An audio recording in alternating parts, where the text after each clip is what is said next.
Hello friends, welcome back to my channel Archana Dhomane. Good morning. आता वाजलेले आहेत 8:15 आणि जस्ट मी आत्ताच आलेली आहे योगा करून. तर इथे रिलॅक्स होण्यासाठी म्हणून मी बसलेली आहे.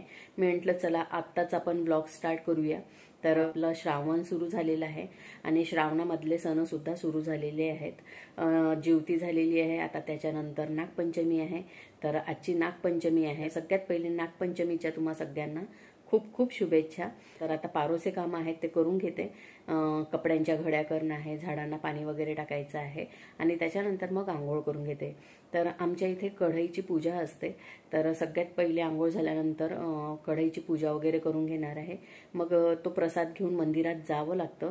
तर पार्थ गेलेला आहे कॉलेजमध्ये, त्याला सुट्टी नव्हती. नागपंचमीच्या दिवशी पूजा केल्याशिवाय केस करत नाही. तर तुमच्याकडे सुद्धा असं असते का? तर हे मला कॉमेंट्स करून नक्की सांगा. तर मी सुद्धा योगा करायला अशीच गेलेली होती आणि मी म्हटलं पार्थला मी काय सांगू, कारण मुलगा ऐकतो की नाही ऐकत, कारण त्याला कॉलेजमध्ये जायचं आहे, तो बिना केस केल्याशिवाय कसा जाणार आहे असं मला विचार येत होता. म्हणून मी त्याला काही म्हटलं नाही. पण तोच मला सकाळी काय म्हणतो की मम्मी आज नागपंचमी आहे तर मी केस करून नाही जायचं आहे ना. मी म्हटलं चला, मुलांना सुद्धा ती गोष्ट लक्षात आहे. आपण एकदा सांगितलं तर ते त्यांना लक्षात आहे, हेच खूप मला चांगलं वाटलं. तर आता चला लवकर लवकर कामं करून घेते. सगळ्यात पहिले कढईचा प्रसाद करून घेणार आहे आणि त्याच्यानंतर मग बाकीचे कामं होत राहील. मग स्वयंपाक वगैरे जे आहे, बाकीचे कामं जे करायचे आहेत, भरपूर असे कामं असतात घरामध्ये. तर चला व्हिडिओसोबत असेच कनेक्ट राहा आणि संपूर्ण व्हिडिओ बघा. तर मी कपडे वाळवण्याचं स्टँड हॉलमध्येच ठेवत असते. दिवसभरात छानपैकी कपडे वाळून जातात वॉशिंग मशीनमध्ये ड्राय केल्यामुळे. पण आता पावसाळ्यामध्ये मात्र कपडे थोडे ओलसरच असतात, त्यासाठी आलटून पालटून कपडे वाळू टाकावेच लागतात. तर इथे मी वाळलेले कपडे छानपैकी घड्या करून ठेवते आणि ओलसर असलेले कपडे मात्र जे रॅलिंग आहे त्याच्यावर टाकून घेणार आहे. त्यानंतर मी आलेली आहे गॅलरीमध्ये झाडांना पाणी टाकण्यासाठी. गॅलरी छान मोठी आहे, छान डेकोरेटिव्ह वगैरे करावंसं वाटतं. पण बंदरं खूप येतात आणि एक बंदर नसते तर त्यांचा झुंडच असतो तो, आणि सर्व अस्ताव्यस्त ते करतात. त्याच्यामुळेच मी जास्त झाडं ठेवलेली नाही आहेत. भरपूर झाडे होती माझ्याकडे, बंदरांनी झाडं तर खाल्ली, त्याचबरोबर कुंड्यासुद्धा तोडफोड केलेल्या होत्या आणि त्याच्यामुळे इच्छा होतच नाही माझी अजिबातच. आता मोजकीच झाडे माझ्याकडे राहिलेले आहेत, तर त्यांचीच मी छानपैकी काळजी घेते आणि सकाळचा जो वेळ आहे 10 ते 15 मिनटं मी यांच्यासाठी देते. झाडांना पाणी टाकणं आहे आणि त्याच्यानंतर त्याच्यातले जे काही पानं वगैरे असतात तर ते वगैरे काढून टाकते मी आणि थोडी माती वगैरे खोरून घेते. थोडासा वेळ मी देते झाडांना आणि छान वाटते.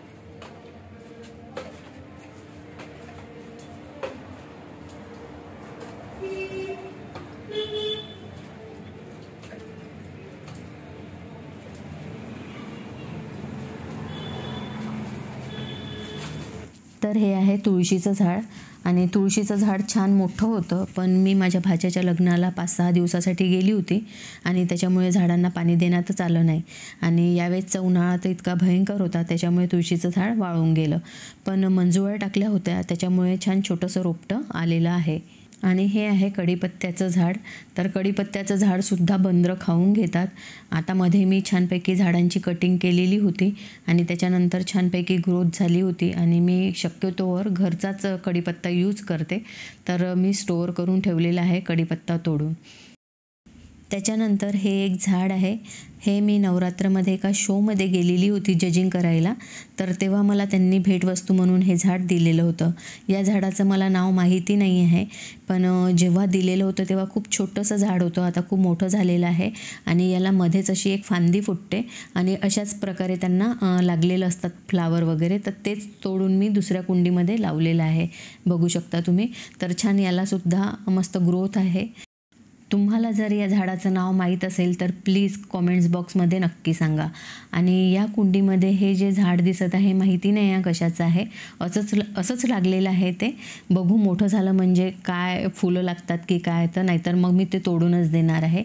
त्याच्यानंतर माझ्याकडे पुदिनासुद्धा होता, पण पुदिनासुद्धा वाळून गेलेला होता. मग आता मी रेसिपी दाखवलेली होती पुदिन्याच्या चटणीची, तेव्हा मग त्या छोटे छोटे जे काही रोपटे होते तर ते मी इथे लावलेले आहे कुंडीमध्ये. तर काही जगलेले आहेत आणि काही असेच दिसत आहे ते. तर हा पुदिनासुद्धा छानपैकी पसरतो.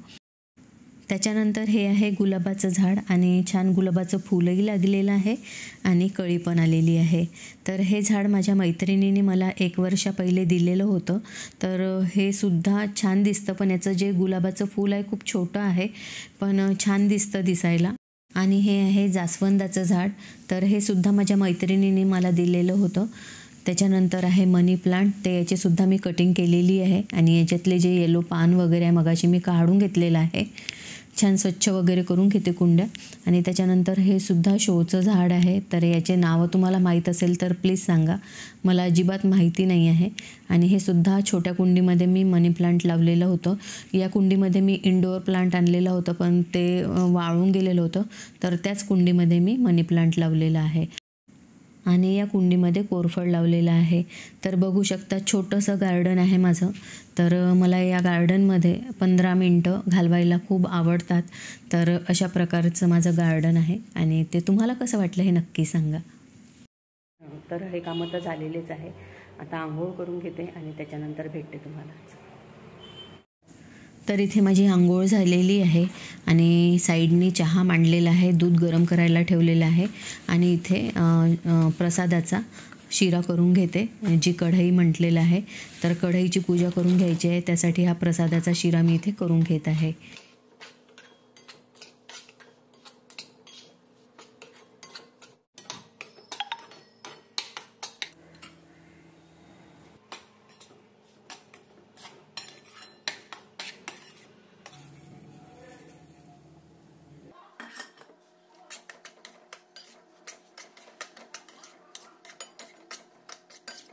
तर शिऱ्याला छानपैकी गोल्डन कलर आलेला आहे आणि आपण साखरही टाकलेली आहे. आता मी यावर गरम पाणी टाकते.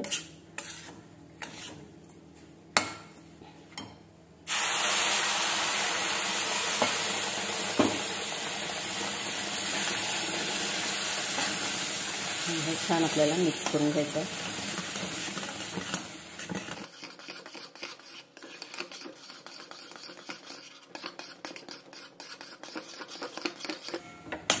शिरा फक्त चांगल्या भाजल्या गेलेला पाहिजे.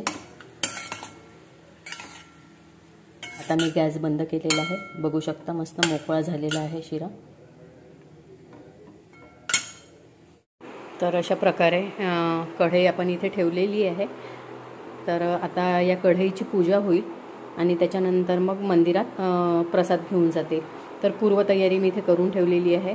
तर जितेंद्रराव गेलेले आहे फुलाची पुडी घ्यायसाठी. तर ते आले की फुलं वगैरे वाहून घेते आणि त्याच्यानंतर मग मंदिरात घेऊन जाईल पूजा. तर मी पूजेचं साहित्य काढून ठेवलेलं आहे. आपला प्रसादाचा शिरा, त्यानंतर हळद कुंकू माचीस आहे, उदबत्ती आणि कापूर, दिवा आणि दूध आहे. गरम केलेलं नाही आहे, पहिलेच वेगळं काढून ठेवलेलं होतं दूध मी. आणि हे आहे तांब्यामध्ये पाणी. मी इकडे स्वयंपाकाची तयारी करून घेते आणि भेटते तुम्हाला थोड्या वेळामध्ये. तर केस वगैरे केलेले नाही आहे. पूजा झाल्यानंतरच मग मी केस करेल. आता सगळे कामं करून घेईल, स्वयंपाक वगैरे आणि पुन्हा मग क्लिनिंग वगैरे आहेच. तर ते केल्यानंतर मग केस वगैरे करेल. चला भेटते तुम्हाला थोड्या वेळामध्ये. चणे आहे त्याची भाजी करून घेणार आहे. तर कांदा टमॅटो वगैरे मी रात्री चिरून ठेवलेलं होतं, कारण चिरता येत नाही आज नागपंचमीला. तर मी रात्रीच पूर्वतयारी करून ठेवलेली होती आणि याची भाजी करत आहे. कढईची पूजा करून झालेली आहे.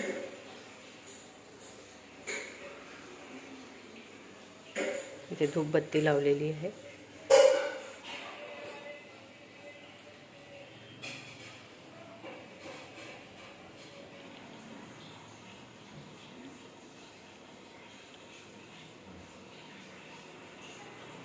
तर फ्रेंड्स 12:30 झालेले आहे आणि माझे कामं झालेले आहे. बाईसुद्धा झाडू पोछा करून गेलेली आहे, पूजाही झालेली आहे आणि जेवणाला वेळ आहे. थोड्या वेळ जेवण केल्यानंतर रेस्ट वगैरे करेल. चला ना, थोड्या वेळात भेटते तुम्हाला. तर इथे मी केस करून घेतलेले आहे. आता 12:30 वाजता केस केलेले आहेत. तर फ्रेंड्स, छान झोप झालेली आहे आणि आता 5 वाजलेले आहे आणि मी खात आहे नारळ. जे देवाजवळ नारळ फोडलेलं होतं ते खात आहे आणि आता चहा मांडून घेते. चहा वगैरे पिणार आहे आणि त्याच्यानंतर तुम्हाला भेटते.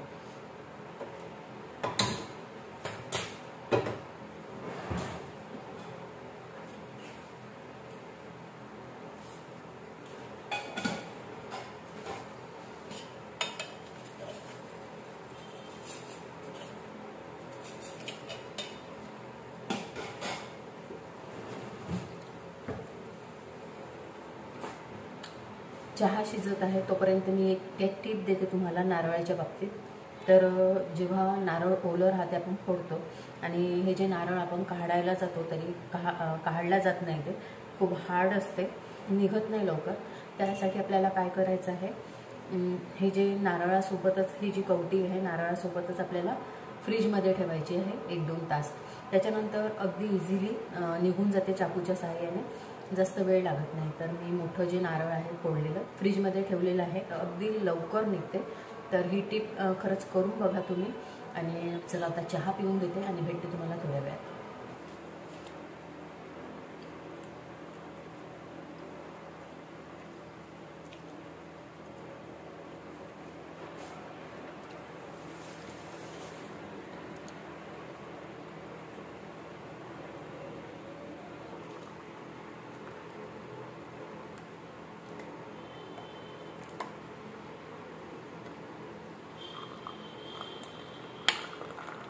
बघू शकता, हे फ्रीजमध्ये मी ठेवलेलं होतं 3-4 तास. बघू शकता तुम्ही.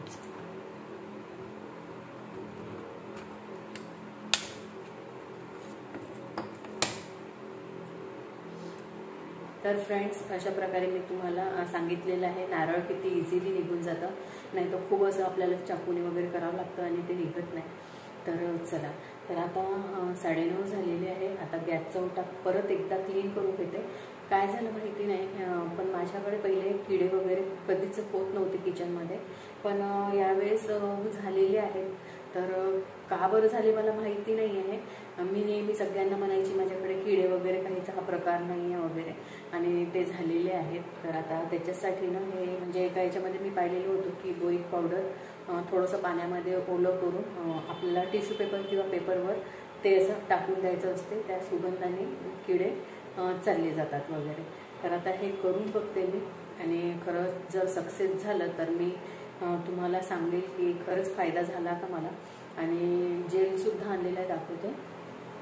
हे आहे कॉक्रोच जेल. तर हे सुद्धा मी मागवलेलं आहे. तर हे सुद्धा मी फर्निचर इथे तिथे लावून घेणार आहे. आता सणांची सुरुवात वगैरे झालेली आहे, थोडं थोडं क्लीन करायला पाहिजे. म्हणूनच मी आता हे सगळ्या गोष्टी हळूहळू करणार आहे. बघू आता किती लवकर या गोष्टी काम करतात की नाही. तर ह्या 2 वस्तू काम करतात की नाही हे बघणार आहे मी. तर मी सुद्धा आता तुटून पडणार आहे, कारण जेव्हा मी किचन क्लीन करते ना तेव्हा एकही किडा दिसत नाही, पण रात्रीच्या वेळेस मात्र दिसतात ते.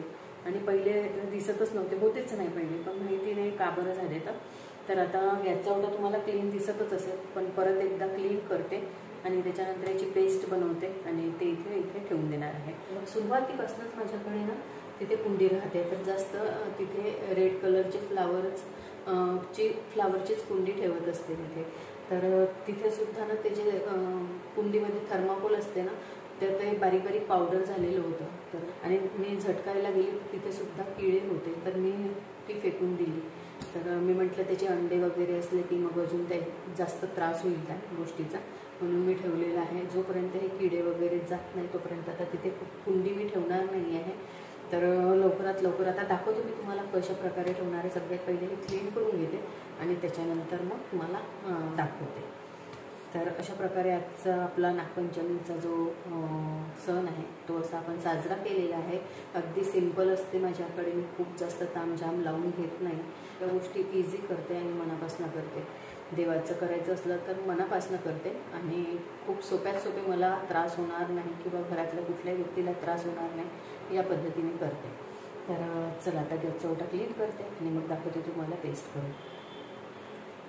तर फ्रेंड्स, आणखीन एक गोष्ट मी तुमच्यासोबत शेअर करणार आहे की हे लिक्विड मी बनवलेलं आहे घरी. मी पुष्कळदा माझ्या क्लिनिंगच्या ब्लॉगमध्ये मी तुम्हाला सांगितलेलं आहे की कशाप्रकारे हे बनवायचं आहे. आणि खूप चांगलं लिक्विड आहे, म्हणजे पाणी मिक्स केलेलं आहे, खाण्याचा सोडा आणि डिशवॉश ह्या 3 वस्तूंनी बनवलेलं हे लिक्विड आहे. तर या लिक्विडचे बरेचसे फायदे आहेत, मी सांगणार आहे नंतर कधीतरी. क्लिनिंगचे जेव्हा व्हिडिओ स्टार्ट करेल ना तेव्हा मी हे लिक्विड कुठे कुठे फायद्याचं आहे ते मी तुम्हाला सांगणार आहे. आता हे जे आहे ते याच्याने स्प्रे मारून घेते आणि कपड्यांनी पुसून घेते.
आणि कुंडी मी तिथून उचलली, पण इतकं सुनसान वाटत आहे, एकदम खाली खाली वाटत आहे तिथे. आणि पहिल्यांदा माझ्यासोबत असं झालं की त्या कुंडीमध्ये किडे झाले होते, त्याच्यामुळे मला ती फेकावं लागली.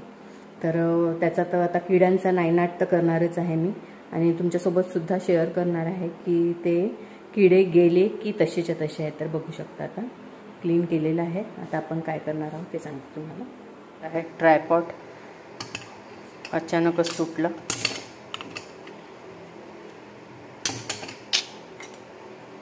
नुकसान झालं आहे माझं. आता साखर टाकणार आहोत.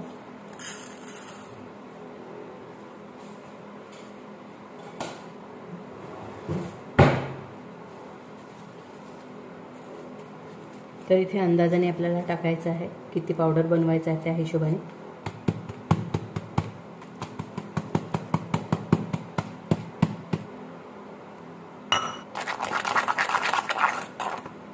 हे मिश्रण आहे आपल्याला.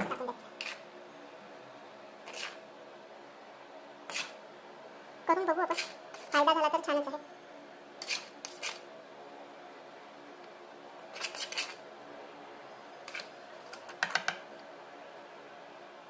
बरोबर झालं. हे बाकीचं आहे, थोडं थोडं करून हाताने टाकून देते, त्याच्यात थोडं थोडं करून टाकून देते. कॉर्नरमध्ये ठेवलेलं आहे. त्यानंतर एक गॅसच्या खाली ठेवील मी मायक्रोवेव्ह जवळ. एक कागद मिक्सर जवळ ठेवत आहे. गॅसच्या ओट्यावरच येतात आणि त्याच्यानंतर गॅसवर ठेवून देणार आहे मी. त्याच्यानंतर एक इथे ठेवते आणि जवळच ठेवते. बघू आता हे जे जेल आहे तर हे जेल मी लावून देते फर्निचरवर.